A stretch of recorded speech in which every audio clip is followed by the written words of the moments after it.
تو کہنے کا مقصد یہ ہے کہ جمہوریت ڈنڈے سے نہیں چلتی، کر کے بندوقیں رکھ کے نہیں چلتی۔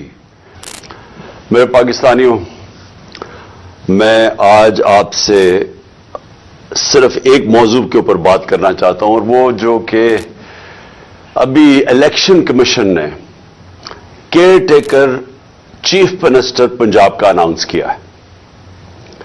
پنجاب کا جو کیئر ٹیکر چیف منسٹر ہے اس کا نام ہے محسن نقوی۔ میں محسن نقوی پہ تو آنے لگا ہوں۔ اس سے پہلے میں اپنی ساری قوم سے ایک بات کرنا چاہتا ہوں کہ دیکھیں، جو جمہوریت ہوتی ہے نا، جمہوریت کی بنیاد اخلاقیات پہ رکھی جاتی ہے۔ ایک جمہوریت کے پاس بندوقیں نہیں ہوتی، اس کے پاس اخلاقی معیار ہوتے ہیں، مورالٹی ہوتی ہے، مورل سٹینڈرڈز ہوتی ہیں، اس کے اوپر ایک جمہوریت کھڑی ہوتی ہے۔ جدھر سے ہم نے جمہوریت لیا برطانیہ، اب برطانیہ کے اندر کیا ہوتا ہے کہ ایک پرائم منسٹر صرف جھوٹ بولنے کے اوپر ہیرلڈ میکملن کو ریزائن کرنا پڑتا ہے۔ وہاں کی جمہوریت کا یہ حالات ہے کہ ڈیوڈ کیمرون بھاری اکثریت سے کنزرویٹو پارٹی میں جیتا ہوا تھا، پرائم منسٹر تھا، وہ صرف ایک ووٹ ہار جاتا ہے بریکسٹ کے اوپر، ریزائن کرنا پڑتا ہے اس کو کہ میں وہ اخلاقی قوت کھو بیٹھا ہوں حکومت کرنے کے لیے۔ بورس جانسن بھاری اکثریت سے جیتا، صرف اس نے ایک آفس کے بعد ایک پارٹی کر لی اور انہوں نے کہا کہ جی قانون آپ نے توڑ دیا ہے، کہ آپ نے یہ کر دیا ہے کہ جب سوشل ڈسٹینسنگ کووڈ-19 میں آپ نے لوگوں کو کہا ہوا تھا کہ نہ کریں، تو آپ نے آفس کے باہر کیسے اکٹھے ہو گئے؟ اس کے اوپر اس کو ریزائن کرنا پڑا، کیونکہ اس نے کہا کہ میں اخلاقی قوت کھو بیٹھا ہوں۔ اس کی پارٹی کے لوگوں نے کہا کہ آپ کے پاس وہ اب جو اخلاقیات نہیں ہیں، جو معیار نہیں ہے جو کہ ایک پرائم منسٹر کو چاہیے۔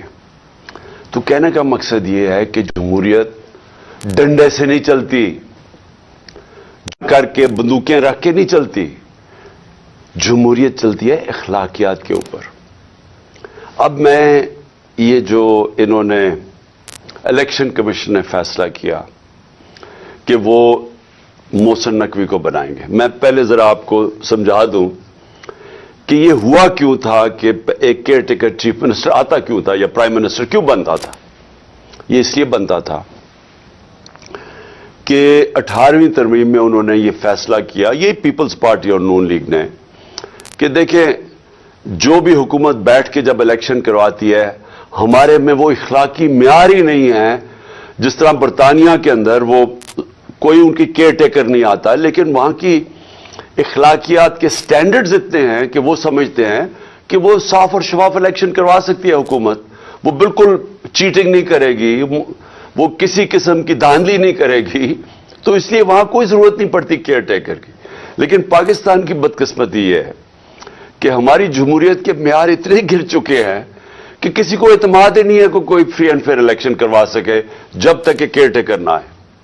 تو کیئر ٹیکر کا مقصد کیا تھا کہ وہ ایک نیوٹرل امپائر بنے گا، وہ ایسے ایک گورنمنٹ بنے گی جو کہ کسی کی فیور نہیں کرے گی، وہ صاف اور شفاف الیکشن کروائے گی۔ یہ بنیادی وجہ تھی کیئر ٹیکر گورنمنٹ بنانے کی۔ تو ہمیں نام دیے، میں آپ کو نام بتاؤں کہ ہم نے کس کے نام دیے۔ ہم نے وہ نام دیے جو ہم سمجھتے تھے کہ کریڈیبل ہیں، ایماندار ہیں، دیانتدار ہیں، جن میں وہ امانت داری ہوگی کہ وہ الیکشن ٹھیک کروا سکیں۔ تو ہم نے ایک ناصر کھوسہ صاحب کو چنا۔ ناصر کھوسہ شہباز شریف کے چیف سیکرٹری رہ چکے ہیں، نواز شریف کے پرنسپل سیکرٹری رہ چکے ہیں۔ تو ہم نے کہ یہ بڑی اچھی طرح ان کو جانتے ہیں، ان کا ساری بیوروکریسی میں ان کا نام ہے، تو ہم نے سمجھا کہ یہ ایک ایسا نام ہے جو کہ ان کو بھی پسند ہوگا، یعنی اس کے اوپر کوئی اعتراض نہیں ہوگا۔ پھر اگلا نام ہم نے احمد سکیرا کا چنا۔ احمد سکیرا اس وقت कैबिनेट सेक्रेटरी हैं, सबसे इंपॉर्टेंट, बल्कि दूसरी तीसरी इंपॉर्टेंट पोजीशन है शहबाज शरीफ की गवर्नमेंट में, और वो भी रिटायर होने वाले हैं, वो उनके कैबिनेट सेक्रेटरी हैं। हमने सोचा कि वो भी एक ईमानदार, एक ऐसा इंसान है जिसके ऊपर कोई शक नहीं होगा, वो भी न्यूट्रल अंपायर बनने के काबिल होगा। और फिर हमने एक और चुना, जो मैं तो उनको जानता नहीं, लेकिन मैं आप उनको नाम बता दूं कि हमने ये भी उनके चीफ सेक्रेटरी रह चुके हैं, नवीद अकरम चीमा उनके शहबाज शरीफ के चीफ सेक्रेटरी रह चुके हैं। तो हमने अपनी तरफ से बड़ी दयानतदारी से ऐसे नाम चुने जो हम समझते थे कि उनको भी एक्सेप्टेबल होंगे। इन सबको मुस्तरद कर दिया। जिस आदमी का नाम लिया वो है मोहसिन नकवी। अब मैं मोहसिन नकवी के आने से पहले मैं आपको बताऊंगा पख्तूनख्वा में क्या हुआ। हमें जेयूआई ने नाम दिया आजम खान। आजम खान एक बहुत रिस्पेक्टेबल इंसान है पख्तूनख्वा के अंदर।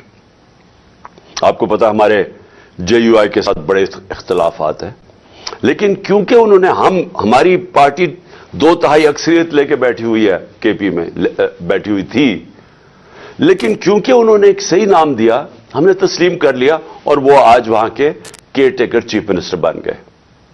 लेकिन यहां देखिए क्या होता है। मोहसिन नकवी जिनको इन्होंने और इलेक्शन कमीशन ने मुंतखब किया है, मैं सबसे पहले तो इलेक्शन कमीशन, मैं ये आप सबके सामने पहले कह चुका हूं, मैं फिर कहना चाहता हूं, मैंने इतनी बददियानतदार इलेक्शन कमीशन अपनी जिंदगी में नहीं देखी। मैंने ऐसी इलेक्शन कमीशन देखी नहीं जो इतनी बेशर्मी से तहरीक इंसाफ के खिलाफ, हर फैसला इनका हमारे खिलाफ आता है। हर बारी हम अदालत में जाते हैं, ये हमारे खिलाफ फैसला करते हैं, हम अदालत में जाते हैं और अदालतें इनके फैसले को ओवरटर्न करती है, कि कहने का मतलब कि इन्होंने गलत फैसला किया हमारे खिलाफ। ये 8 या 9 दफा हो चुका है। उसके अलावा इन्होंने जो तोशाखाना का केस किया है, जो इन्होंने फॉरेन फंडिंग केस ये है कि इन्होंने जो अनाउंसमेंट की कि क्या फॉरेन फंडिंग थी, वो उसको चेंज भी किया, प्रोहिबिटेड फंडिंग। उसके बाद वो अनाउंस करके जो पब्लिक रिलीज की, उसके बाद एक पैराग्राफ ऐड कर दिया जिसका कोई ताल्लुक ही नहीं है उससे कि जी इमरान खान ने कोई फंडिंग में गलती की है। ये सारे अदालत में केसेस हैं। और वो जो तोशाखाना का केस है वो इतना बड़ा मजाक है, और उसका सबसे बड़ा मजाक इस तरह उड़ा कि लाहौर हाई कोर्ट ने जब कहा कि हम सारों के जितने भी पीछे प्राइम मिनिस्टर रह चुके हैं, हमें उनकी डिटेल्स दें उनके तोशाखाना की, कि क्या क्या उनको किस किस्म के उनको गिफ्ट्स मिली।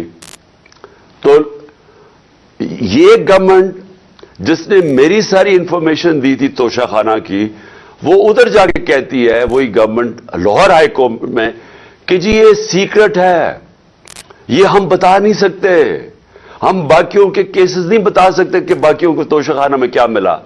और वो मैं आपको बताता हूं क्यों नहीं बता सके, क्योंकि नवाज शरीफ ने गाड़ी ली है वहां से तोशाखाना से, जो इलीगल है, गैर कानूनी है, चोरी की है, और 3 गाड़ियां चोरी की है आसिफ जरदारी ने तोशाखाना से, और यूसुफ रजा गिलानी इसमें मुलव्वस है। तो इसलिए वो कहते जी हम बाकियों का नहीं बता सकते। तो सिर्फ इमरान खान के लिए सीक्रेट नहीं है, बाकियों सब के लिए सीक्रेट। तो मैं सिर्फ बताना चाहता हूं कि ये इलेक्शन कमीशन जिस तरह की इसकी हरकतें हैं इस मुल्क में, हमने कभी ऐसी इलेक्शन कमीशन नहीं देखी। अभी कराची का जो इलेक्शन करवाया है, शर्म आनी चाहिए कि आपने इसको इलेक्शन भी कहते हैं। हमारा दसका में इलेक्शन हुआ, 22 सीटों के ऊपर, सिर्फ 22 पोलिंग स्टेशन के ऊपर रिटर्निंग ऑफिसर ने उसके ऊपर कोई ऑब्जेक्शन की कि इन पे फिर पोलिंग होनी चाहिए। उसने सारा इलेक्शन खोल दिया जो तकरीबन 400 पोलिंग स्टेशंस का था। तो ये इसकी हिस्ट्री है। अब ये जरा मैं आपको मोहसिन नकवी का बताना चाहता हूं, ये आदमी कौन है।